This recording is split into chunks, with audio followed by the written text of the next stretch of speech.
I thought it was just a sweet gesture, a Christmas box from my boss tied with gold ribbon addressed to my daughter. But hours later, I was screaming in the ER, watching doctors fight to keep her breathing. That night, I tore through my memory, trying to understand. Hadn't I told Valerie, again and again, about my daughter's nut allergy? And when I confronted her, she just shrugged. "Oops," she said. "Guess I forgot." But I knew in my gut, she didn't forget. She wanted to hurt me, and she almost succeeded. If you've ever trusted the wrong person, or had to protect someone you love from cruelty disguised as kindness, this story is for you. Hit like if you believe in justice, and share your thoughts in the comments. Let's speak up together. I never expected my dream job to turn into a slow burn nightmare. When I first got hired as an executive assistant at Callaway and Moss, I was beyond grateful. The job came with great pay, flexible hours, and a front row seat to the high-stakes world of creative branding. But more than anything, it gave me stability, for myself and for my 6-year-old daughter, Lila. Being a single mom in the city isn't easy. Every decision I made was with her in mind. Every overtime hour I worked meant a new pair of shoes. Every skipped lunch meant I could afford ballet lessons she loved. And when I met my boss, Valerie Denton, I thought, this woman has it all figured out. Valerie was poised, articulate, and always 10 steps ahead. She wore tailored suits like armor and led meetings like a general. People respected her and feared her. I wanted to be like her. Or at least, I thought I did. At first, Valerie treated me with an icy kind of civility.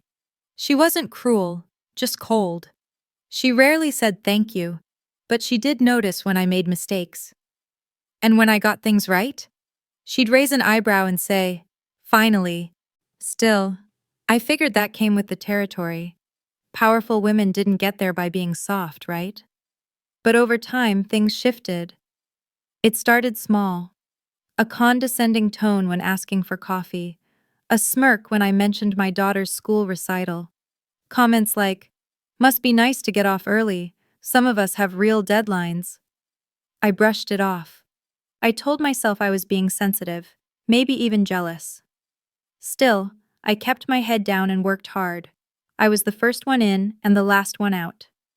I memorized Valerie's preferences: black coffee, no sugar, white roses only, never red, meetings to be printed double-sided, not stapled. I remembered the little things, because I had to. I couldn't afford to slip, not when I was raising a child alone. And yet, Valerie made it clear that my daughter was an inconvenience. Once, Lila got sick and I had to leave early to pick her up. Valerie sighed dramatically and said, "God, Amanda, can't your kid be someone else's problem for one day?" Another time, I turned down a weekend work event because it was Lila's birthday. Valerie raised her glass and said mockingly, "To mothers who prioritize finger painting over networking." I knew she didn't like kids, or mothers for that matter, but I never imagined she'd use that disdain to strike where it hurt most. Still, there were moments, brief ones, when she pretended to care. Around the holidays, she hosted lavish office parties with catered hors d'oeuvres and themed gifts. One Christmas, she even complimented the gingerbread ornaments I brought in for the office tree. "You bake these?" she asked, tilting her head. Surprising. So when I received a white box tied with velvet ribbon a week before Christmas, addressed to Lila in Valerie's distinct cursive, I was genuinely touched. The note inside read, "For your sweet girl, something homemade just like her mama's." Inside were 6 perfectly wrapped cookies, shortbread, chocolate chip, ginger molasses. They looked expensive, thoughtful. I smiled. Maybe I had judged Valerie too harshly. Maybe, beneath the armor, she had a heart after all. I brought the box home that evening. Lila squealed when I handed it to her. "From your boss?" she giggled. "She has pretty handwriting." We set the cookies on the kitchen counter and made hot chocolate with whipped cream. I let her choose one to try first. She picked the golden crumbly one with white drizzle, almond shortbread, I assumed. She took one bite, and then, within seconds, her smile faded. She started coughing, then gasping.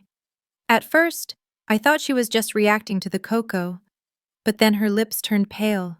Her little hands clawed at her throat. I've seen Lila with a cold, with scraped knees, even with a broken arm once. But nothing compares to the terror of watching your child choke, unable to breathe, eyes wide with confusion and pain. I called 911. My hands shook so badly, I could barely unlock the front door for the paramedics.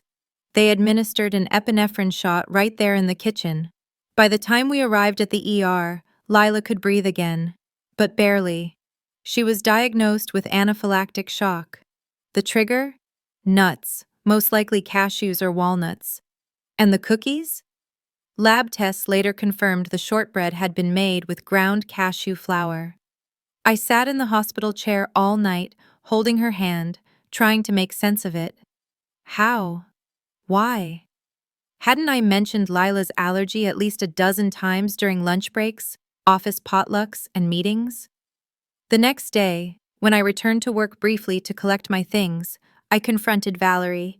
She blinked at me with mock concern. Oh, was it something in the cookies?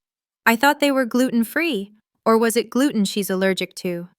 I told her, again, Lila's severely allergic to nuts, especially cashews. Valerie sipped her coffee and said without flinching, "Well, I can't be expected to remember every little detail of your child's quirks." She smiled. And in that moment, something in me broke. I walked out of Valerie's office that day with my heart pounding and my vision blurry. The hum of office chatter, the clack of keyboards, the festive garlands along the hall, all of it blurred into white noise. It wasn't just the insult, it wasn't just the smirk, it was the bone-deep realization that I was disposable to her, that my daughter, my everything, was nothing more than a passing inconvenience in Valerie's perfectly controlled world. I sat in my car for over an hour, staring at the steering wheel, replaying the moment in my mind like a cruel loop. Well, I can't be expected to remember every little detail of your child's quirks. Quirks? As if Lila's life-threatening allergy was a personality flaw. As if I'd asked too much by trusting my boss with basic human decency. Tears welled in my eyes, but I didn't let them fall. Not this time. I had cried before, many times, quietly in the restroom stalls after Valerie's cutting remarks or backhanded praise. I had told myself she was just tough, that I needed thicker skin, that this job was worth the discomfort. But not anymore. This wasn't about me being sensitive. This was about my child almost dying, because someone who should have known better simply didn't care. That night, as Lila slept beside me, still pale, still breathing through the slight wheeze in her chest, I made a silent promise. Never again. She would never again be put in danger because I was too afraid to speak up. I had allowed Valerie to dictate my worth for too long. I had swallowed every insult, laughed off every dig, excused every act of casual cruelty.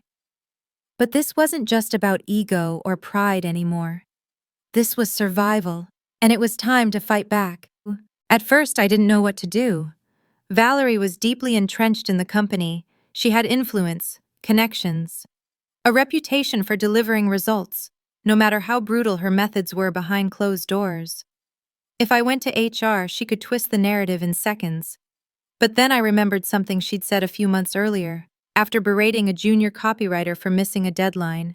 She'd laughed over lunch and told me, "They can't fire me, Amanda. I am the brand."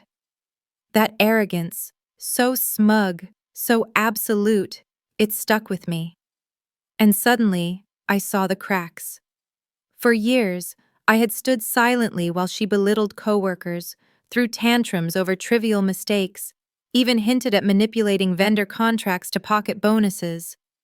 I'd chalked it all up to corporate politics. But now, it felt different.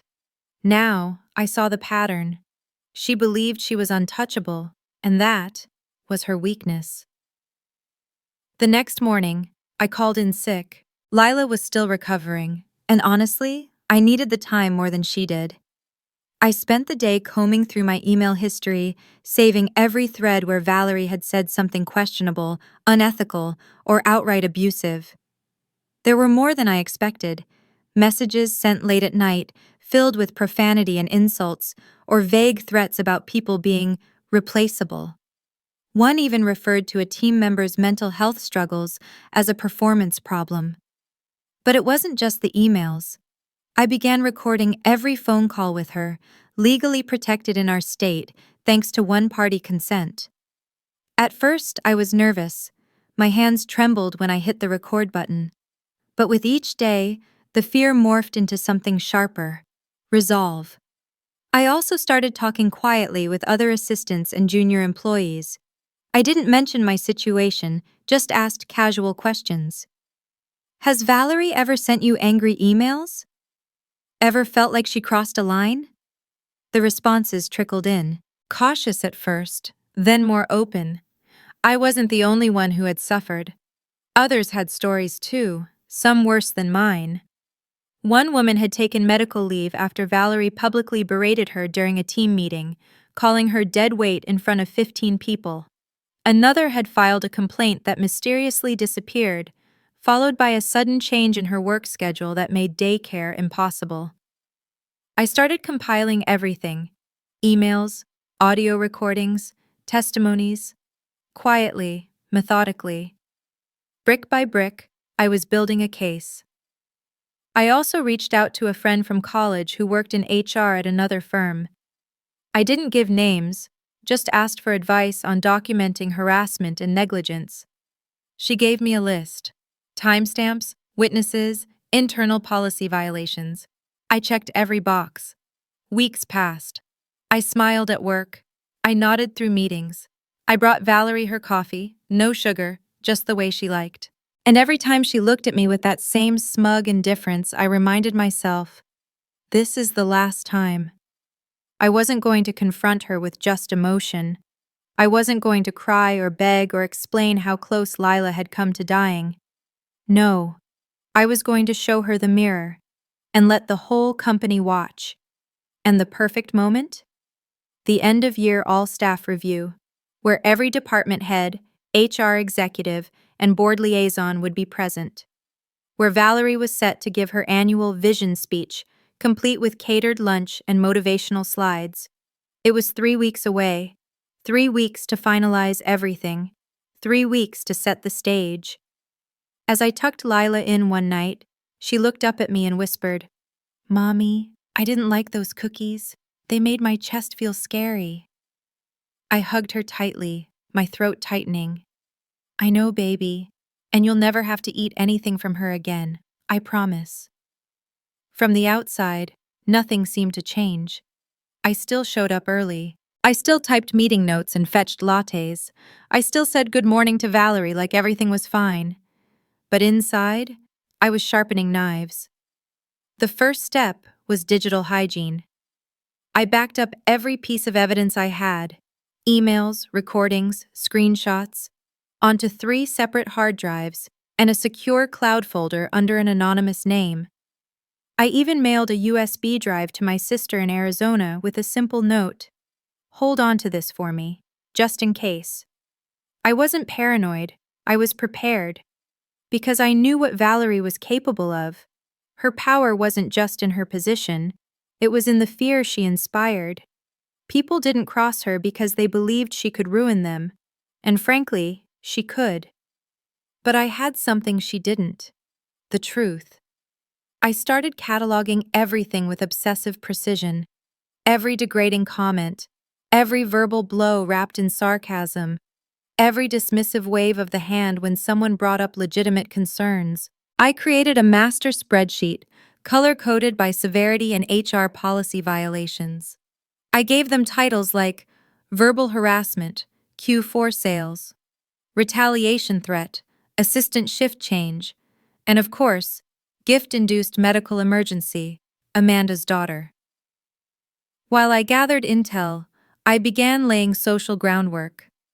I'd always been friendly with Lisa, one of the mid-level HR reps, not close, but cordial enough to build trust.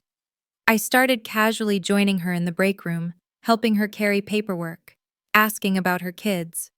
Bit by bit, I turned short interactions into genuine conversations.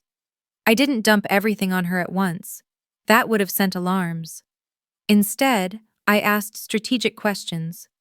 What's the official process if someone feels unsafe after a manager's mistake? What if someone has proof of ongoing hostile behavior? Lisa was curious, but cautious. I could tell she suspected something, but I also sensed she'd seen her share of office abuse swept under the rug. She didn't say much, but she listened. Meanwhile, I reached out to other employees I trusted, people who had quietly left the company in the past year. I contacted a former art director, a marketing associate, and a copy editor, 3 women, each of whom had left with sudden notice and vague explanations. To my surprise, they responded immediately. All 3 had their own Valerie horror stories. One had been screamed at during a product pitch in front of clients. Another was demoted after requesting maternity leave. The third had been asked to rethink her wardrobe because we're not hiring baristas here. They were more than willing to provide anonymous written statements. They had nothing to lose, and maybe something to gain. A little closure, a little justice. Then came the tech guy, Nate, quiet, awkward, smart as hell. Nate worked in IT support and often helped Valerie troubleshoot her laptop during those infamous tantrums when the internet was out to sabotage her slides. I brought him a coffee one morning and said with a smile, "I bet you've seen some interesting stuff on the admin logs." He looked up, startled, then smirked. "You have no idea." A few days later, Nate slipped me a folder during lunch. No words exchanged, just a nod. Inside were chat logs and email drafts Valerie had typed and deleted, but that had still been cached on the internal server. One message in particular made my stomach turn. It was sent at 11:03 p.m., the night before she gave me that Christmas gift. I should send something sweet to Amanda's spawn. Maybe she'll finally take a day off and spare me her whining. I stared at the screen, bile rising in my throat. She hadn't forgotten about Lila's allergy. She knew. That was the final confirmation I needed. This wasn't a careless mistake, it was malice. By now, the end-of-year review was just 10 days away, and I was ready. I created a digital dossier, professional, organized, irrefutable. I titled it, Internal Culture Concerns, Case File Valerie D. It included a cover letter outlining the risks of keeping her in leadership, a timeline of documented behavior, 10 employee statements, and 2 medical reports from Lila's emergency visit, both signed by the attending physician and noting allergen exposure.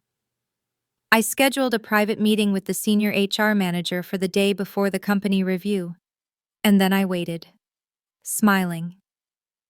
By the time I stepped into the HR conference room for my scheduled meeting, I wasn't nervous anymore. I was composed, prepared, and for the first time in months, completely clear-headed. The senior HR manager, Charles Mendez, was already seated. Mid-50s, measured tone, reputation for being no-nonsense.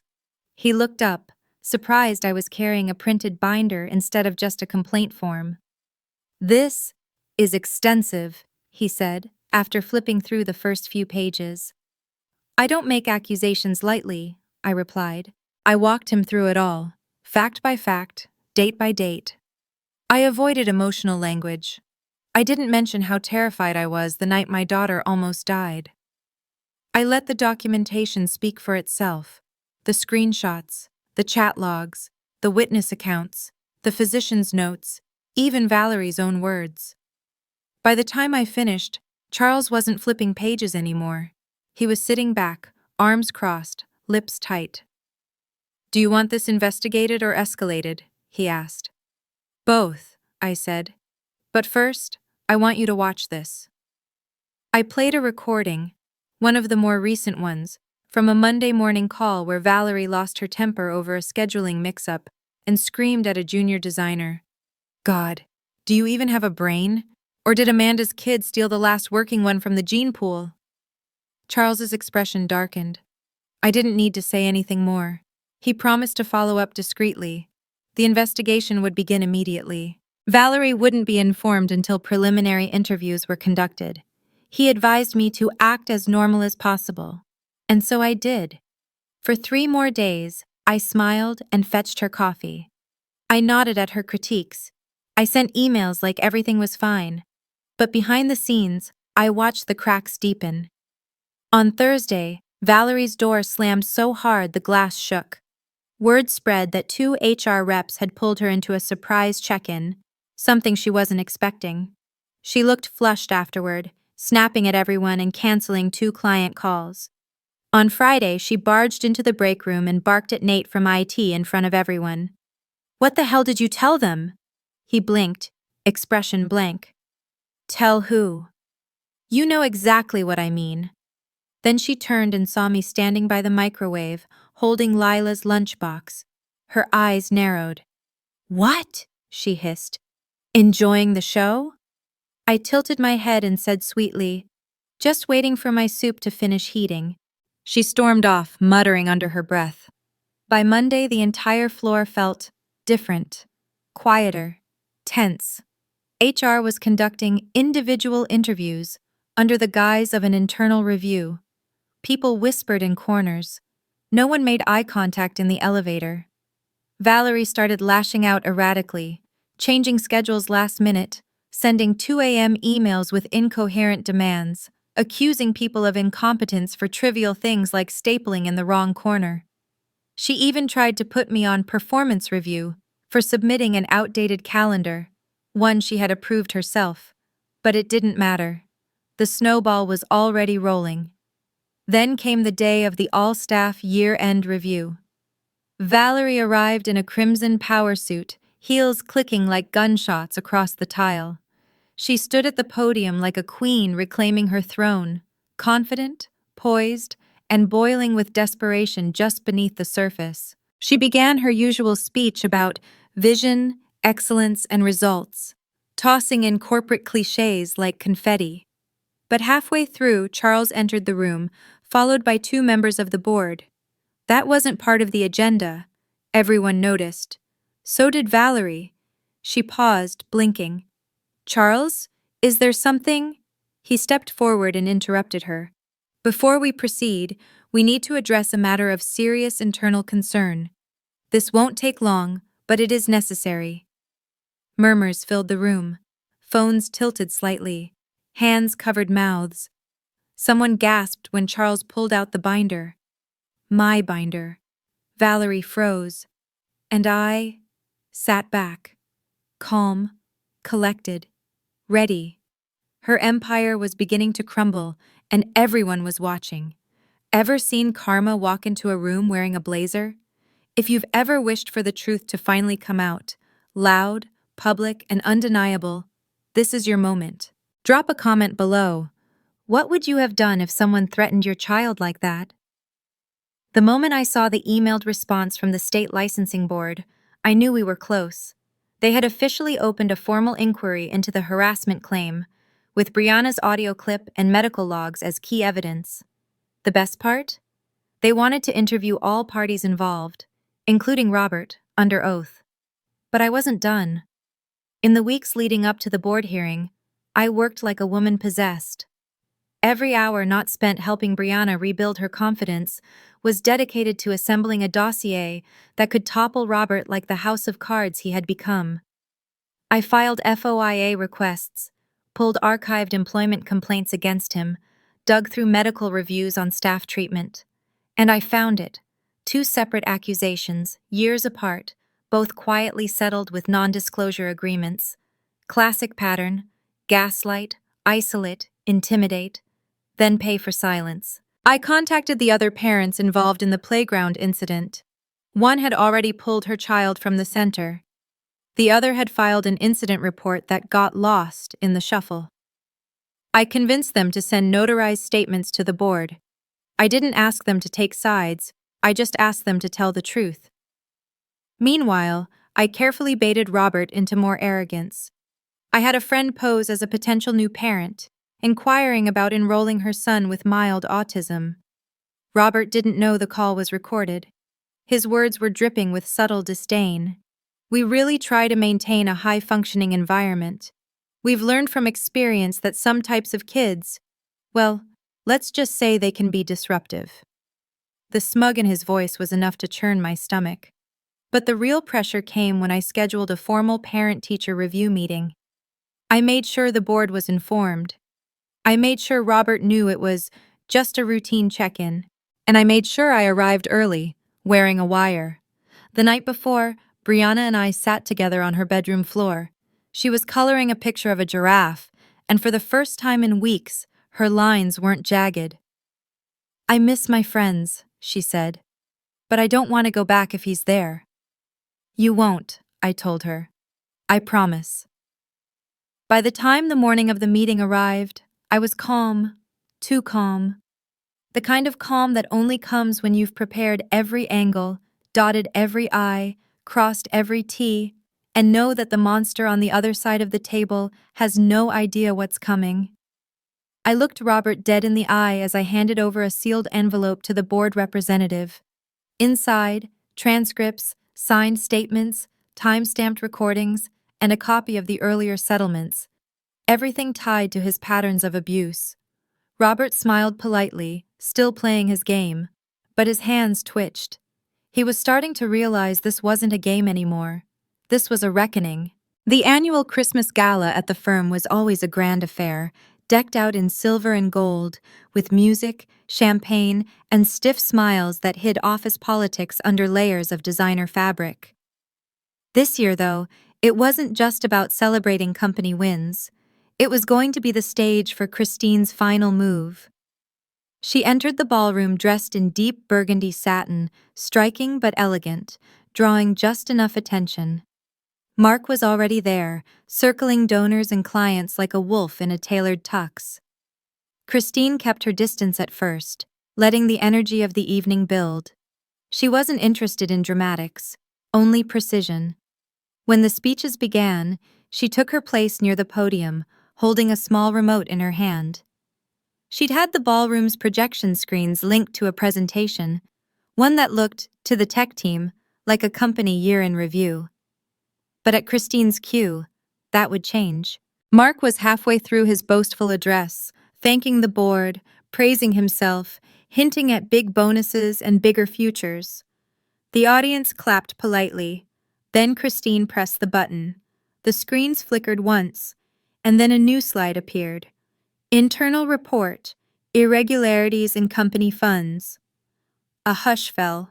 The next slide showed a time-stamped spreadsheet, one of many she had carefully compiled, detailing offshore transfers, expense reports for luxury trips labeled as client retention, and, most damning of all, a forged signature from the CFO approving a massive bonus for Mark himself. Christine stepped forward. "I apologize for the interruption," she said calmly into the mic. "But as of this morning, I submitted all relevant materials to the board and to the IRS.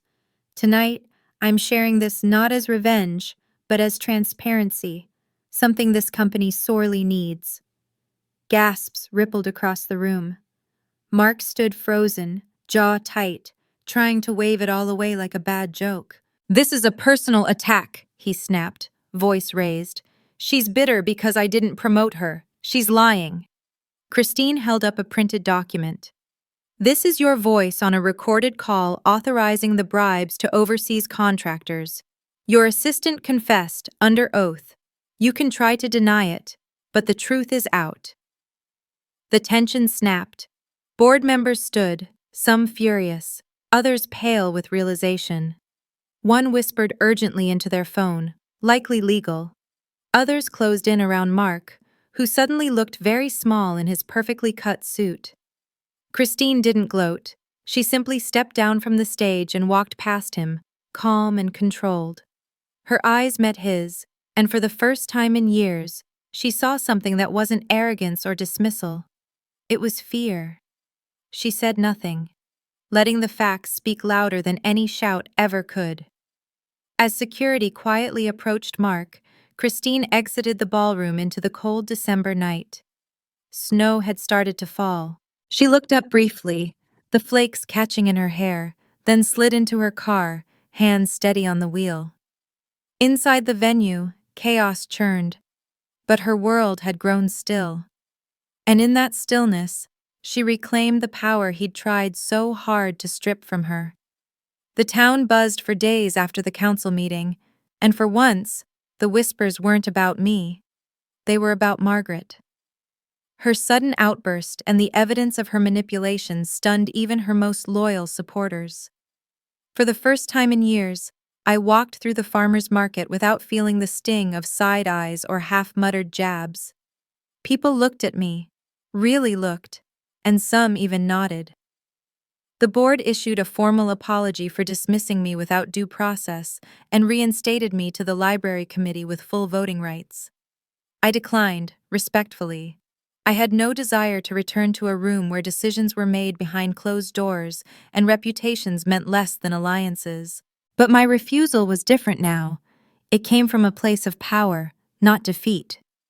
I focused instead on rebuilding the town archive project, not through the committee, but through my own initiative. I partnered with the local historical society, rallied volunteers, and opened up the project to high school students and local seniors who had long stories to tell. The dusty back room Margaret had tried to lock down became a community hub, filled with voices and memory and truth. Meanwhile, Margaret's world shrank. Her clients began pulling their accounts from her firm, quietly at first, then more publicly. A local journalist published a piece connecting the embezzled preservation funds to her private holdings, backed by the very documents I had uncovered. An investigation followed. Her office was shuttered. Her license was suspended pending a full audit. But the real shift was more intimate. People stopped returning her calls. Neighbors avoided her on the sidewalk. Even her church, once her social stronghold, distanced itself under the weight of mounting evidence and scandal. She hadn't just lost status, she'd lost her grip on the narrative, and for someone like Margaret, that was the deepest cut. My son, Evan, came home one afternoon with a drawing. It was me, standing in front of a big building with the words, "Our Library," scribbled in crayon at the top. "It's your library now, Mom," he said. I smiled, kissed his head, and realized how far we'd come. For years I let myself shrink, thinking I was protecting him. But I wasn't doing either of us any favors by staying small. I reconnected with old friends who had once distanced themselves, not because they didn't believe me, but because they were afraid of being targeted too. They apologized, some cried, and I forgave them, not because they deserved it, but because I was done carrying the weight. I started speaking at local women's groups, sharing my story not out of revenge but out of warning. Power abused in silence thrives. But once you shine a light on it, the illusion of control crumbles fast. Still, I kept my distance from Margaret. I didn't need to see her fall to know she had. Her silence, her absence, the hollow where her influence used to be, that was enough. My world was no longer a battlefield. It was a garden in the process of regrowth. And for the first time in a long time, I wasn't looking over my shoulder. After the courtroom finally emptied out, silence enveloped my world like a warm quilt. I sat alone in my car, staring at the steering wheel, stunned not just by what had happened, but by what it had taken to get here. The weight of years, of gaslighting, undermining, constant invalidation, seemed to slowly uncoil from my spine. And for the first time in so long, I sat without shaking. The weeks that followed were oddly quiet. Jenna's resignation made small ripples across our community, and while the details of the case remained mostly private, enough truth had leaked through official statements and local gossip to ensure she wouldn't be returning to any influential board soon. Her allies quietly stepped back, distancing themselves. It was like watching a whole web unravel thread by thread. I didn't celebrate. Not really. There wasn't champagne or grand declarations. I mostly found peace in little things. A walk with my dog without looking over my shoulder, my phone not buzzing with thinly veiled threats from concerned colleagues, and sleeping through the night. What surprised me most was how people started reaching out, not to scold, but to thank me. Other women who had dealt with Jenna, former assistants, interns, even a city planner who'd once tried to challenge one of her shady land grabs. They had all been burned in different ways. And now they saw, through me, that silence wasn't the only way to survive. One afternoon, as I organized old files in my attic, I found a dusty box filled with Mom's things. Her handwriting curled across birthday cards and recipe notes, and her voice echoed in my head. Speak plainly, even when it trembles. She'd told me that when I was just 15 the first time I stood up to a cruel teacher. And here I was now, finally living that lesson. Instead of returning to my former job, I began consulting privately, just a few local nonprofits at first. My time was my own, my space was calm. My therapist once said healing isn't about pretending it didn't happen, it's about no longer needing to explain yourself. That stuck with me. Jenna's influence might have crumbled, but she left a scar, and scars are funny, they don't vanish, but they remind us that we survived. A year later, I was invited to speak at a women's leadership forum. I almost said no. Then I remembered how many times I wished someone like me had spoken sooner, so I said yes. I stood on that stage with trembling hands and a steady heart, and I told my story, not just of vengeance, but of reclamation. I didn't name Jenna. I didn't need to. The story wasn't really about her anymore.